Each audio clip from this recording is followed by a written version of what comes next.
अली हैरत से और खौफ से मिले जुले अंदाज में कहने लगा, कय्यूम यार इतना कुछ हो गया और तूने मुझे बताया भी नहीं। कय्यूम के बारे में सुनकर अली भी हैरान था। अली ने कहा, तू मुझे अपना दोस्त नहीं समझता जो परेशानी भी नहीं बताई।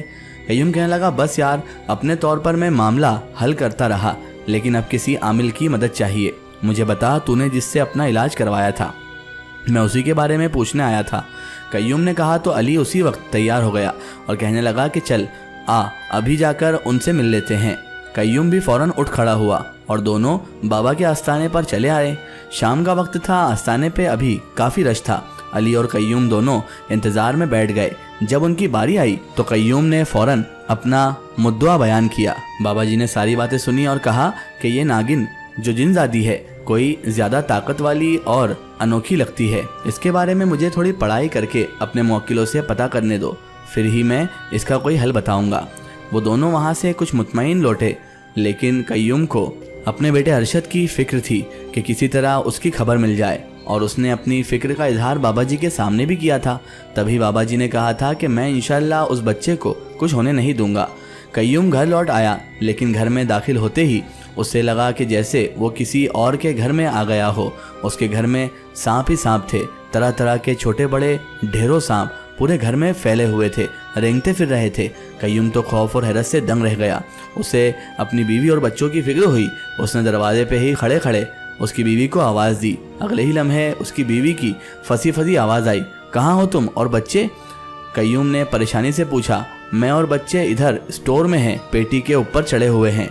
उसकी बीवी ने कय्यूम को बताया। कय्यूम घबरा गया, कहने लगा, तुम लोग ठीक तो हो ना?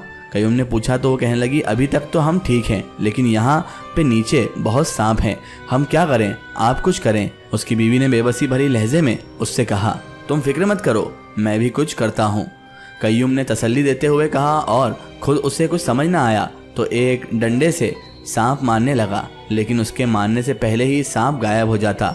कय्यूम कितनी देर ऐसे ही करता रहा, लेकिन एक भी सांप को मार ना सका, बल्कि सांपों की तादाद शायद बढ़ गई थी। कय्यूम ने परेशानी से अली को फ़ोन किया। अली को सारी बात बताकर उसने उससे कहा कि बाबा जी को लेकर घर आ जाओ। अली भी सब सुनकर परेशान हो गया और उसी वक्त बाबा जी के पास चला गया और उनके घर आने की दरख्वास्त की।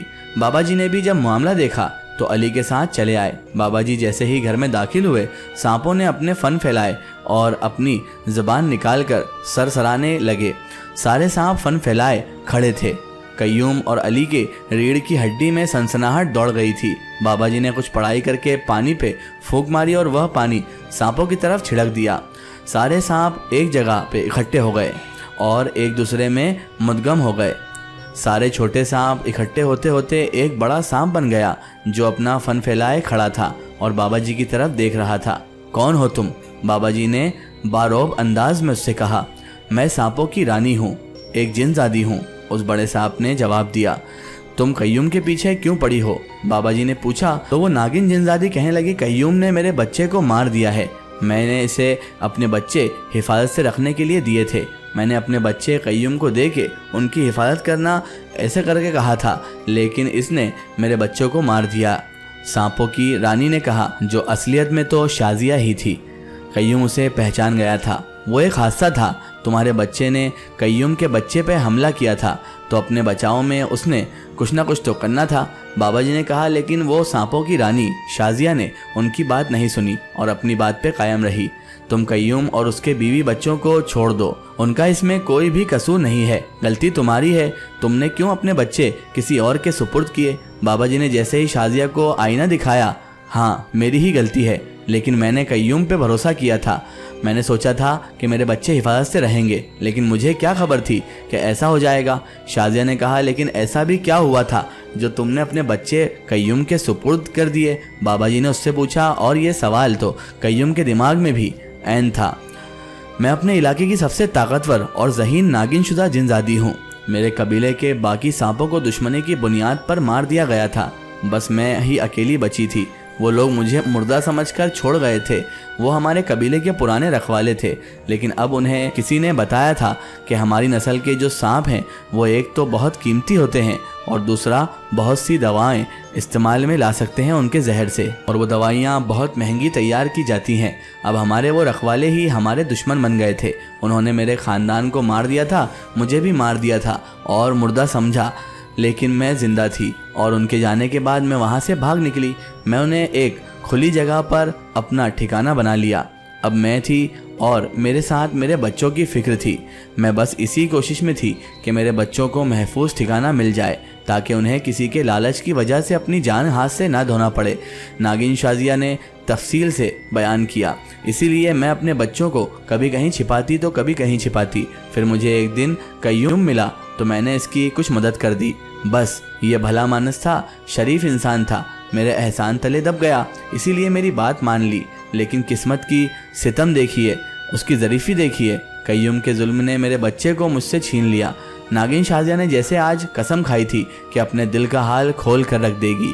तुम अपनी जगह ठीक हो, लेकिन यह भी सच है कि कय्यूम ने ऐसा जानबूझकर नहीं किया है। ऐ जिनजादी, तुम ये जानती हो। अब जो हो गया उसके लिए तुम कय्यूम को माफ़ कर दो और अपनी दुनिया में वापस लौट जाओ, और कय्यूम का बच्चा भी उसे वापस कर दो। लेकिन बाबा जी के समझाने पे भी वो नागिन शाजिया नहीं मानी और उसने आगे लपक कर कय्यूम को डसने की कोशिश कर ली। कय्यूम बिजली की सी तेजी से पीछे हटा। बाबा जी ने जो ये देखा तो उन्होंने अपनी पढ़ाई शुरू कर दी और हाथ में पकड़े मोटे दानों की तस्बीह से एक एक दाना गिराते अचानक नागिन ने बल खाना शुरू कर दिया और फिर वो तकलीफ से तड़पने लगी और देखते ही देखते वो एकदम हवा में गायब हो गई। कय्यूम और उसका दोस्त अली हैरान हो गए और नागिन के इस तरह जाने से अब कय्यूम को एक नई परेशानी ने घेर लिया था। कय्यूम को ये परेशानी थी कि कहीं अब अगर वो नागिन वापस ना आई तो उसके बेटे अरशद का क्या होगा। अरशद भी वापस ना आया तो क्या होगा। बाबा जी इसका कोई हल बताएं। मेरा बेटा उसके पास है और वो किसी भी तरह वापस करने को तैयार नहीं है। मैं ऐसा क्या करूं जो वो अरशद को वापस कर दे। कय्यूम ने बाबा जी से इल्तिजा की तो बाबा जी कहने लगे, तुम फिक्र ना करो कय्यूम, मैं इसका हल तलाश कर लूँगा। बस तुम वैसे करते जाओ जैसे मैं तुम्हें बता रहा हूँ। ये कुछ सामान मंगवा लेना और एक सपेरे का भी बंदोबस्त कर लेना। इस जुमेरात में असर के बाद अमल करूँगा। बाबा जी ने कय्यूम को तसल्ली देते हुए कहा और वापस आस्ताने चले गए। इस सारे वाक़ये में उसकी बीवी और बच्चे बहुत खौफजदा हो गए थे। ताहम कय्यूम ने उन्हें तसल्ली दी और हर हाल में यकीन दिलाया कि वो अरशद को वापस ले आएगा। आज सब डरे हुए थे, इसीलिए किसी को भी नींद नहीं आ रही थी। बच्चे तो फिर भी कुछ देर बाद सो गए थे, लेकिन कय्यूम और उसकी बीवी की आंखों से नींद कोसों दूर हो चुकी थी। कुछ देर बाद कय्यूम की बीवी भी सो गई, लेकिन कय्यूम अब भी जाग रहा था कि अचानक उसे महसूस हुआ जैसे कमरे में आहट हुई हो। कय्यूम ने चौंक कर देखा, उसे कुछ नज़र तो नहीं आया, लेकिन फिर भी उसकी छठी हिस्स इशारा दे रही थी कि कुछ तो इस कमरे में गड़बड़ है। मुसलसल कमरे में हल्की हल्की आवाज़ें आ रही थी। कय्यूम चौंका और चौंकते हुए बैठ गया। ऐसे लग रहा था कि कोई कमरे में चल फिर रहा है, लेकिन नज़र कुछ भी नहीं आ रहा था। कुछ देर बाद फिर ऐसे लगने लगा जैसे कमरे में कोई चीज़ रेंग रही है, लेकिन अब भी कहीं पे भी कुछ भी नज़र नहीं आ रहा था। कय्यूम उठकर सारा कमरा अच्छी तरह से छान मारा, लेकिन कहीं पे भी कुछ भी नज़र ना आया। आखिर कुछ भी ना मिला। आखिर कय्यूम थक हार कर बैठ गया, लेकिन अब की बार कय्यूम को सांप का बच्चा दिखाई दिया। कय्यूम ने खौफजदा होते हुए उठने की कोशिश की, लेकिन तब तक वह गायब हो गया था। फिर थोड़ी देर बाद उसी तरह सांप नज़र आने लगे, लेकिन जैसे ही कय्यूम पकड़ने के लिए उठता वो कमरे से गायब हो जाता। इसी तरह बैठे बैठे कय्यूम को सुबह हो गई। कय्यूम ने सुबह उठते ही पहला काम यही किया कि बाबा जी का बताया हुआ सामान लाकर रखा, अपना और बीवी बच्चों का सदका किया। अभी जुमेरात में एक दिन और बाकी था और कय्यूम नहीं चाहता था कि इस मोड़ पर कोई मसला बने, इसीलिए उसने ये सारा काम पहले ही कर लिया था। आज जुमेरात थी, आज बाबा जी ने अमल करना था। कय्यूम असर का इंतज़ार कर रहा था, लेकिन वक्त भी आज सुस्त था और इतना धीरे धीरे कट रहा था कि कय्यूम खुदा खुदा करके असर का वक्त कहने लगा।